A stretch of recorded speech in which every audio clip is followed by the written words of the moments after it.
Hello, boys and girls. I'm your Peter Pan storyteller. This is the story of The Last Starfighter. This is the story of Gremlins. This is the story of Tron. This is the story of Raiders of the Lost Ark. This is the story of The Empire Strikes Back. You can read along with me in your book. You can follow the story along with me. Every time you hear this sound, Turn the pages when you hear this sound. You will know it is time to turn the page when you hear the computer sound like this.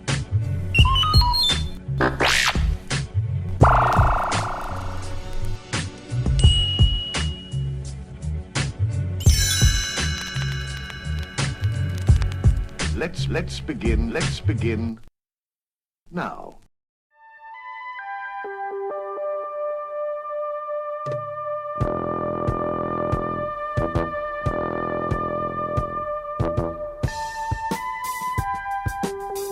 Hello, pop culture fanatics. This is Rob Lamley, host of When You Hear This Sound, brought to you by the Space Monkey X Audio Workshop, here with another blast from the past, from the weird and wonderful world of read-along record books and storybook vinyl.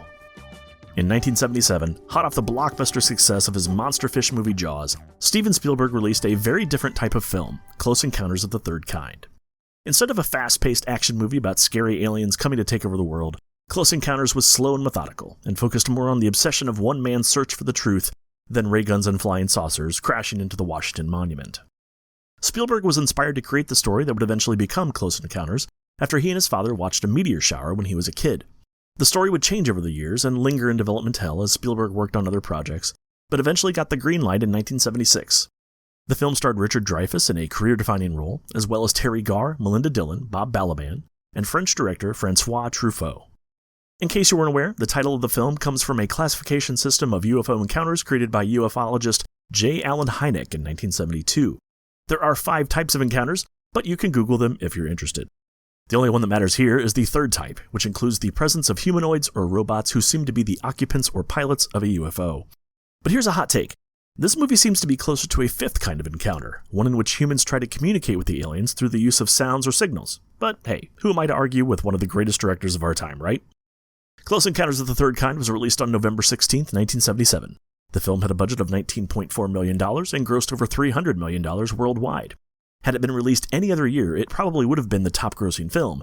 But Steve just had to go up against his old buddy George, whose $11 million film Star Wars made over $550 million.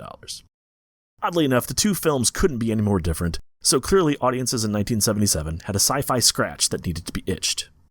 Today's record is a 12-inch LP produced by Wonderland Records and was also released in 1977. Usually these audio drama records used music and sound effects from the film, but apparently they couldn't get the rights to John Williams' iconic score because they proudly proclaim on the cover of the album, complete with sound effects and music specifically created for this record. Not gonna lie, they had me in the first half there. That being said, the music and sound effects work just fine, and the acting isn't bad either. And don't worry, the melody that plays when the aliens and humans communicate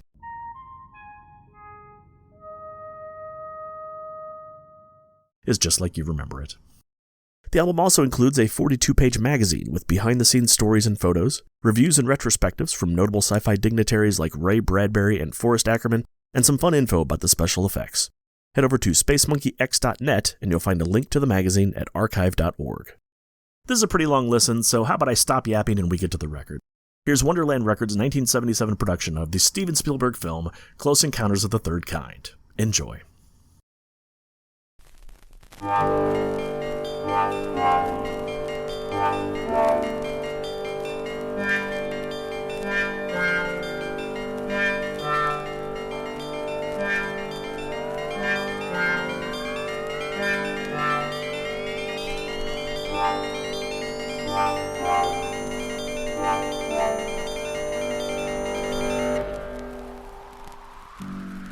In the open expanse of the Mexican desert, 7 men slowly approach a hidden canyon.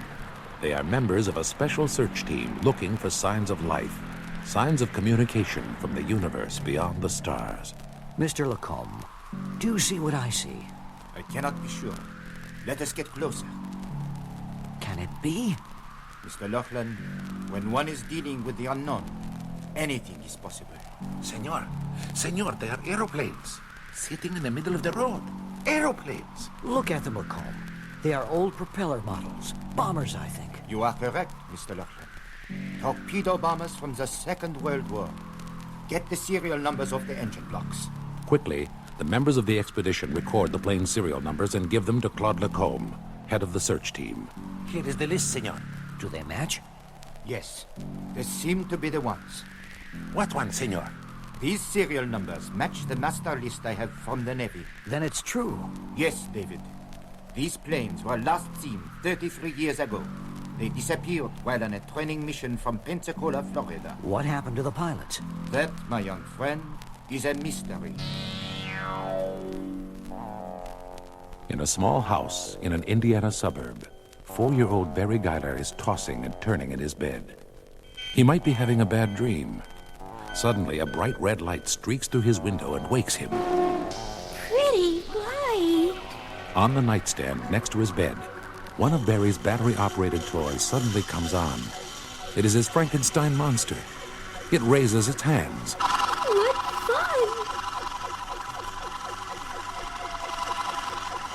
fun! Now, all of Barry's toys are mysteriously in motion. He is very excited. This is the most fun he has ever had. Imagine all of your toys moving by themselves. The light from outside Barry's window is growing stronger. Pretty light. Don't go.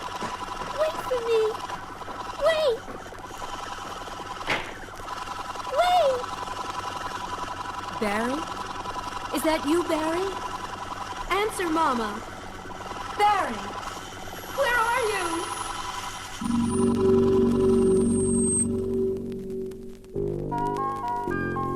In a Midwestern air traffic control center, 3 men are anxiously staring at a green radar screen.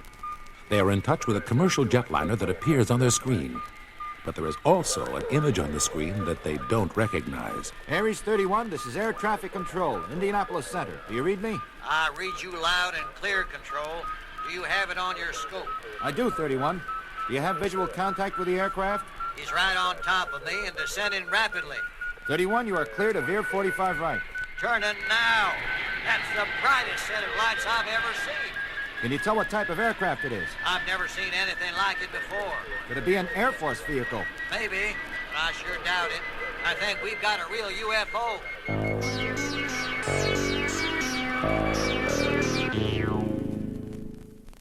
While Air East 31 was reporting its sighting to Indianapolis Center, Roy Neary is at home playing with the electric trains he had set up for his children.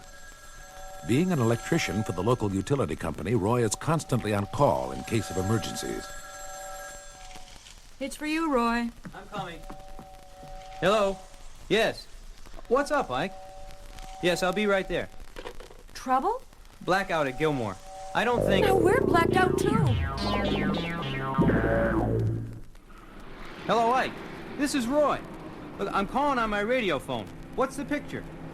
We're losing power all over the country, Roy. Now, get over to the transformer station and check the lines. I'm counting on you. There should be a crew on its way. Right. What's blacked out? Gilmore, Tolono, and Crystal Lake. As Roy is speeding toward the trouble spot, he keeps his radio tuned to the police frequency. He is surprised to hear a number of calls reporting lights in Tolono. Ike, this is Roy. Are you at the scene yet? No, but listen. The police are reporting bright lights in Tolano. I thought that town was totally blacked out. Well, that's what it shows on my board. I better go and check it out. If we have current in those lines, someone on the repair crew is going to get electrocuted. Roy Neary is concerned over the conflicting reports about the lights in Tolono. If they are true, then someone could be seriously injured on the line. With his yellow dome light flashing, Roy maneuvers the company truck down the highway at a frightening 90 miles an hour. Oh no, a child! Barry! Hey, lady! You shouldn't let your kid out this late and walking on the highway. I've been looking for Barry for hours. He disappeared earlier this evening. I'm sorry, Miss... Jillian Geiler. This is my son, Barry. What is that? Where? On the horizon. It's not possible. They're so bright. Cover your eyes. They're flying so low. Get out of the road. Look, I'm going after them. just play, Mommy. What, Barry? They play nice. Not knowing whether or not to believe his eyes, Roy Neary races across the highway in an attempt to get a second look at the trio of UFOs. Before he knows it, he is crossing the border into Ohio and gaining rapidly on the Indiana State Police cars that had passed him earlier. He can hear the conversation of the two Indiana officers on his two-way radio telephone. I'm going to catch those things, whatever they are. We seem to be gaining on them. Watch the road. Look out for the curve!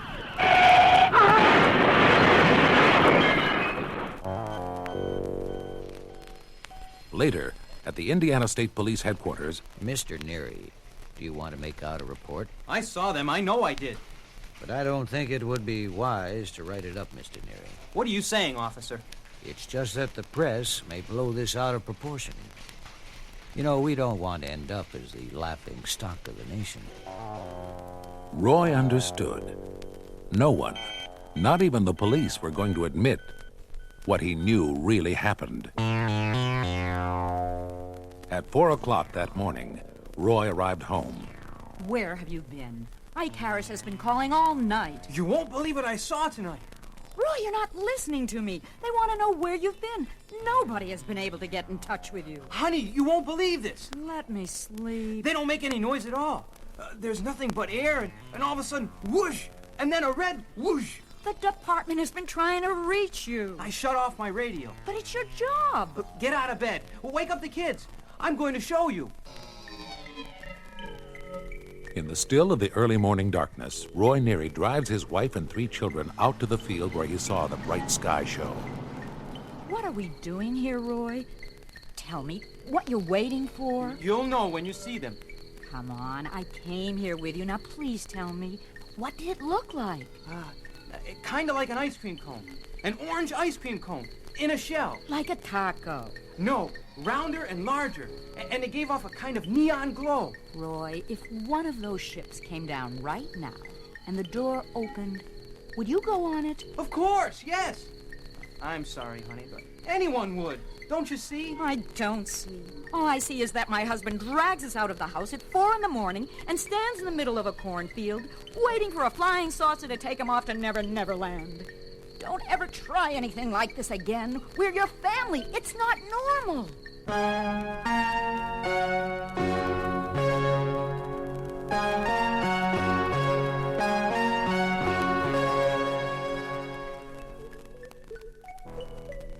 Later that morning at the Neary home, Roy is getting ready to shave. He's playing with the shaving cream in his hand, trying to construct a landscape scene. No, I don't think that's right. Ronnie, what does this remind you of? I don't want to talk about it. Last night I saw something I can't explain. Last night you behaved like I'm going out there tonight, and I'm going to figure out what that mountain is. Your shaving cream mountain? No, Roy. You're going to stop playing and come down to earth. No more nighttime excursions. Okay, I won't. I won't go. Okay, all right, I'll tell him. Roy, that was Grimsby from the department. You've been fired. He didn't even want to talk to you. What are we going to do?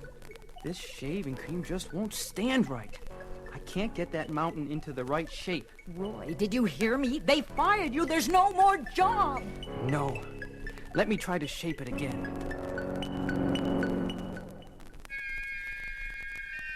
Roy went back to the field the next night, and the second night after that. Soon he noticed 2 familiar faces. Hi. Remember Barry? How can I forget? That was some night, wasn't it? It doesn't feel like it's over. You're sunburned. The glow got my face and my neck. Did you tell your wife what we saw? Of course. Did she believe you? She understands. I know. I called my mother and she said I've been living alone for too long. Yes, but the fact remains, we saw them. Nothing can change that.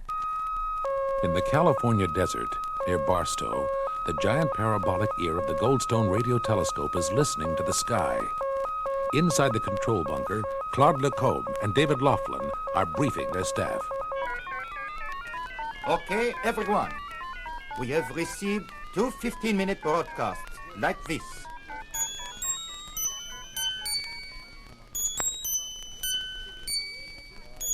What about a response to that? First, we have to figure out what it means. You know, I used to be a cartographer, a map specialist. The signal looks like a number symbolizing longitude. Do you think they are trying to tell us where they are going to land? I'll get a map.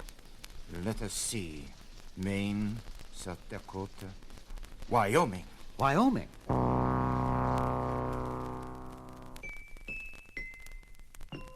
In his room, young Barry Geiler is playing with his toy xylophone. The 5 notes he is tapping out sound strange coming from the poorly tuned instrument. Now the sound of the toy is interrupted by the gentle roll of distant thunder. Lightning cracks around the house. Barry's mother runs into his room. Barry, close your window. Hurry! No. No. Barry! No, please, leave him alone! Later that day, Roy and Ronnie drive to DAX Air Base to attend a meeting on the UFO sightings. You shouldn't be here, Roy. You don't belong. Shh, honey. These other people, they're all misled. They got him. They did. In the ships. My baby is gone. See, just look at how hysterical that woman is. Her child has been kidnapped. It was in the paper. Jillian Geiler. Yes, that's her. You see what this craziness is doing to people, Roy? Roy? What? Folks, if you'd all sit down, please. Now, I'm Major Benchley. In my hand, I have a model of a flying saucer. Made in Japan. Major, you can't dismiss the fears that we are living through the first stages of exploration from somewhere else. Look, I'm a reasonable person. All of us are reasonable people. Yet I know I saw something that was unlike anything I have ever seen before. Roy, sit down. You'll attract the TV cameras. I don't care. Major, you people are supposed to run the skies. Surely you can't deny there's been an air show going on. Now, all I can say is that after 10 years of investigations, there is no proof of the physical existence of these things. What things, Major? Well, please understand, Mr. Neary, I'm not attacking your credibility. Just tell us what's going on. Well, we're not sure. But we can't assume that these were excursion vehicles from another planet. Then what were they? We had some high-altitude refueling missions taking place that night. Also, there's a possibility of a condition called temperature inversion, whereby a cold layer of air is sandwiched between layers of warm air. You're not giving us an answer. If there was solid evidence... I am evidence. I want to be taken seriously. In an abandoned warehouse in Huntsville, Texas, the special UFO team under the direction of Claude Lacombe is loading trucks with sophisticated electronic equipment. You should be at the coordinates in Wyoming by the day after tomorrow. Remember, this is top secret. I don't think we'll have any problems. The trucks are well disguised. How will we evacuate the area? The Army has seen to that end. Clever plan, no doubt? Yes. Poison gas.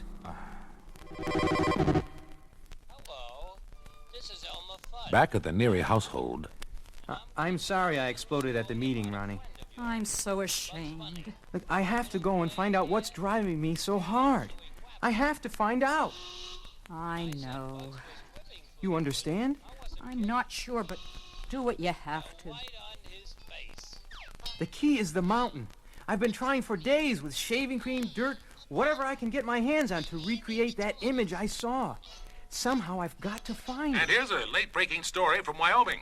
It's sundown here in the hot Kids, zone turn of down that Wyoming, TV. and thousands of civilian refugees are fleeing the scene of disaster. No, wait! 7 wait. tank cars of Turn up the volume, G-M kids. nerve gas, destined for destruction by the Army, overturned a few hours ago at Waukesha Needles Junction.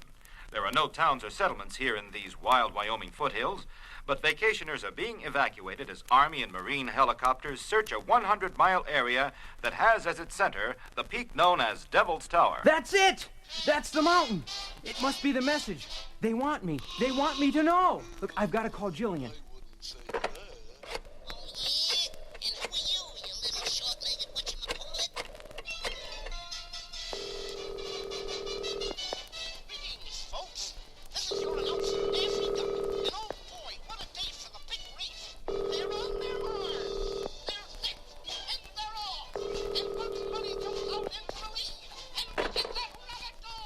I've got to go there.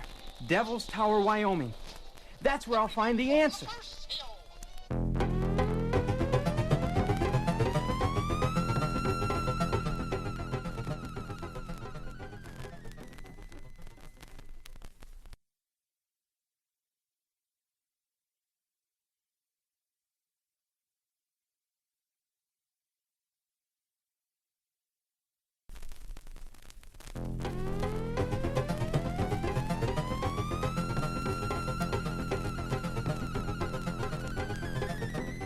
Within hours, Roy Neary flies to Wyoming and manages to find a rental car.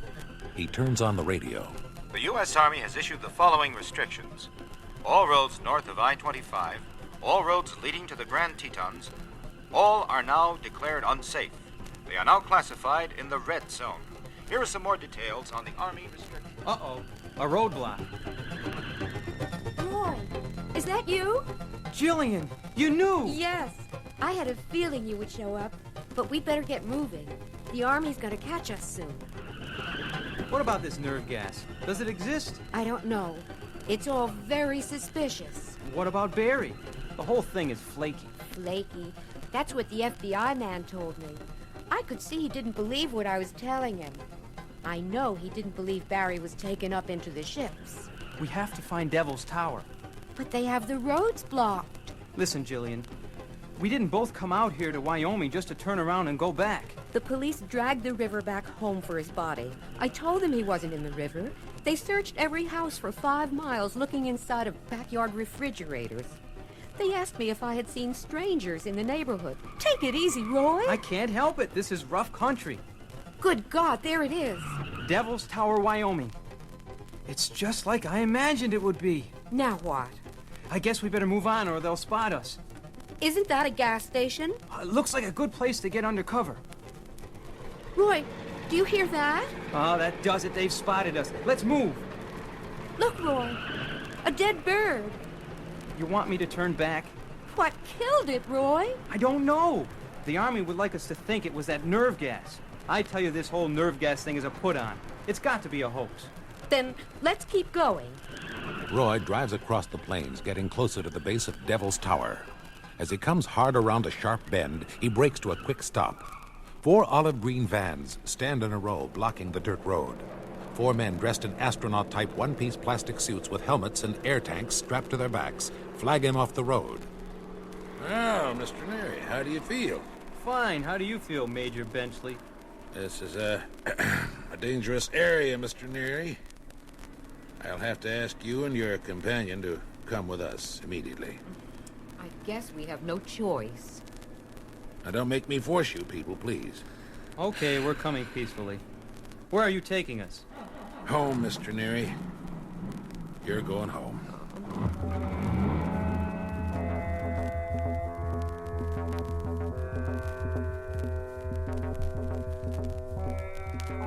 At the base camp near the bottom of Devil's Tower, Roy meets Lacombe.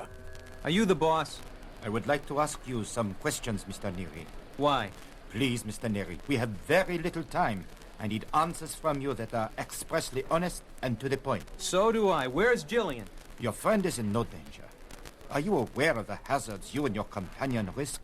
That's a lot of baloney. There are toxins in the area. We're alive. I must ask you some important questions.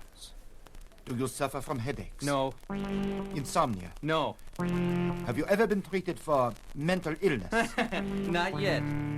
Anyone in your family? No. Bad dreams? No.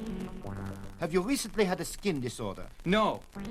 Well, not unless you mean... Yes? Sort of a one-sided sunburn. But I wasn't out in the sun. Are you sure about the bad dreams?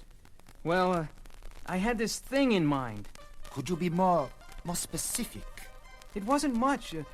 Just an idea. Have you heard voices? No voices, no little green men. Mr. Neary, have you ever had a close encounter? A close encounter with something very unusual. Who are you? You tell me you imagined this mountain before you discovered its existence. How did it manifest itself? Shadows on the wall? Ideas? Geometric images? Slowly evolving until it was right? Yes! Yes! and you felt drawn, almost compelled to be here. I guess you might say that. Mr. Neary, what did you expect to find here? The answer. That's not crazy, is it? No, Mr. Neary, it is not. Thank God. Excuse me, Mr. Lacombe. It is time for Mr. Neary to be evacuated. No! I'm not going back. I'm not going on any bus ride home. Major, we must let him stay. You understand, don't you? Roy Neary was summoned. I am in charge of security, Lacombe. Neary goes. But he and the others, they drew their own version of the tower before they came here. They are not to leave. I have my orders from ComSec. I am in command now. No departure. Sorry, sir. Give me 5 minutes, then. Make it 3 minutes. David Laughlin, come here. We cannot let the Major send these people away. I will take the responsibility for keeping them here. The Major will not allow it. Somehow they must stay. Without them, this is all useless. Roy and Jillian are escorted to an army chopper waiting for takeoff. Roy, they're going to send us home. They're going to lift us out of here in a few minutes, and that will be the end. We will never find out what that mountain means. Then I will never find Barry. I still don't believe there's anything wrong with this air. No poison gas? It's got to be a ruse, especially after those questions about the sightings. Then why? The military doesn't want any witnesses here, but we're going to stay. How? You'll have to keep with me and run very fast. But we're going to take off. Soon. Now! Run for it!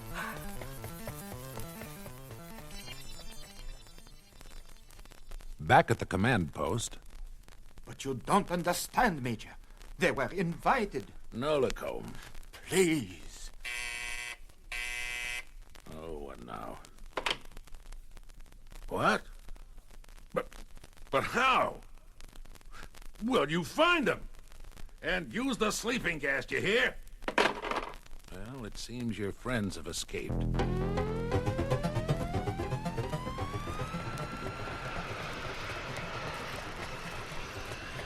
We have to keep moving. They'll be after us soon. Listen, Roy. Look, we've got to try for the ravine. They won't spot us there. What is that white cloud? That's how they did it. It's gas. Probably a sleeping aerosol. We'd better move to the other side. Get above the drift. Get down. Cover your nose and mouth.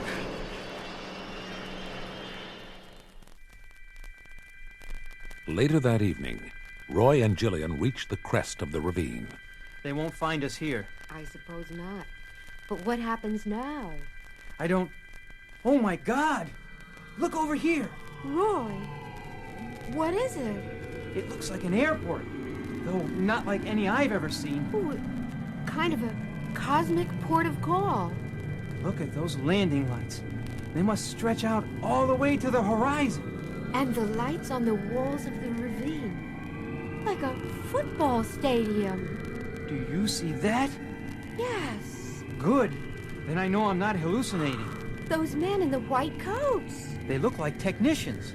And at the base, in the corner, it looks like a gigantic pipe organ. I've seen one of those before, in a magazine. It's an electronic synthesizer.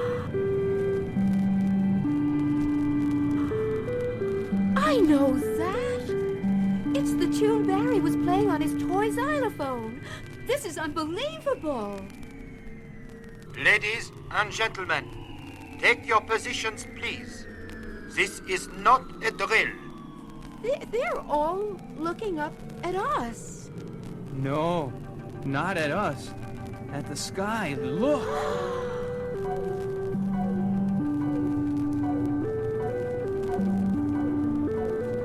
Look at the constellations. The stars are moving. And we're the only ones that know. Yes. Did you see that? Shooting stars all over the sky. Clouds. Reds, greens, oranges. Oh my. This is brilliant. showing us the galaxy. A cosmic demonstration of our place in the universe. What beauty! It's the ships! They're going to land! I'm going down there. Roy, wait! At the base camp, Roy joins with Lacombe and Laughlin, watching as the objects land. Oh, dear. They must be over a mile wide. They're the size of an entire city. Is the audio analyzer on? Ready. Encore.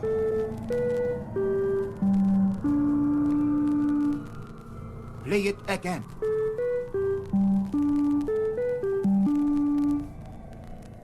Still no response.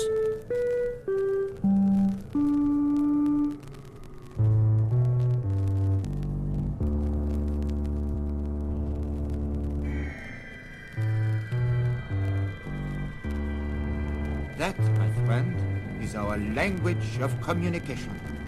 They are teaching us their musical vocabulary. Something is opening. Cover your eyes. The heat! Like the last time! I am Claude Lacombe. They're men. 7 of them. Yes, our missing pilots from Pensacola. Please, gentlemen, accompany this officer. Who are they? Patience, Mr. Neary. All in good time. Lacombe. They haven't aged a day since 1945. Einstein was right. Time and relativity. Barry! It's Barry! I went up in the air. I saw our house. I saw you go up in the air. Did you see me running after you? Yeah! Well, Roy? I just want to know what's happening. You know, it's like the first day of school. Yes. You are a critical factor in this case, Roy. I am convinced of that. Look at the ships. Are they going away? Soon. We must talk about Mr. Neary's case. It's important that Mr. Neary be made a part of this project. Mr. Neary, I envy you. What are those figures forming from inside? They have come to select their passengers. Mr. Neary, what is your blood type? I will need your date of birth and a record of your vaccinations. You mean I'm going? They seem to want you. But you must understand we have a problem of jurisprudence. The case could be made, effectively, that you are dead. In light of your destination, this document certifies that you accept that judgment. I'm going. Look at them. Barely 3 feet tall. They're friendly, I can feel it. Goodbye, Lacombe. Thank you. Best of luck, my friend. Goodbye, Jillian. Roy. It's time to go. By the guidance of a star, grant these pilgrims, we pray, a happy journey and peaceful days, so that with your divine angel as their guide, they may reach their destination, and finally come to the heaven.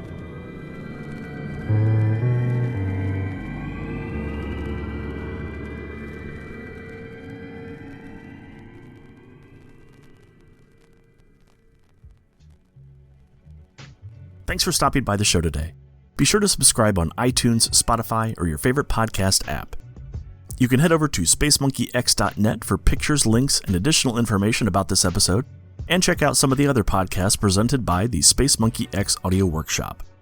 This has been your host, Rob Lamley. Thanks for listening to When You Hear This Sound, the podcast dedicated to the weird and wonderful world of read-along record books and storybook vinyl. I'll see y'all next time.